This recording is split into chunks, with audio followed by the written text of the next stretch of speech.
Have you ever wondered what would happen if Iron Man and Batman swapped universes and had to face each other's villains? Who would survive? And who would be able to defeat that city's villains to make it crime free? If Tony were left in Gotham City, he would defeat almost all of Batman's villains before evening and make Gotham City much safer than before. This is because Tony is not just a genius, he also has the Iron Legion, advanced AI, and highly powerful suits. However, if Batman was sent to Iron Man's world, his very first combat would be with a villain like Crimson Dynamo. Defeating him would not be easy at all for Batman because most of Iron Man's villains use much more powerful technology and heavy armor compared to Batman's villains. But among Batman's villains, there is one who could spin the situation out of control even for Tony Stark. And that is not the Joker, but Scarecrow. The reason for this is not his physical power, but his fear toxin gas. If Tony comes under the impact of that toxin gas, he will have to face his biggest weaknesses and past traumas,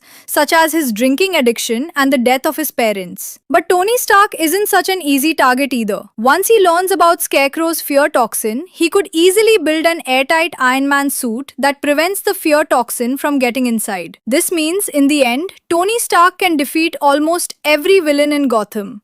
And even if a little bit of crime is left over, his Iron Legion will take care of it. Ultimately, the victory will belong to Tony Stark, because he will wipe out almost all of Gotham City's villains within 24 hours to make the entire city crime-free. So, do you think Batman coming into Tony's world would be able to defeat all the villains without Alfred's help?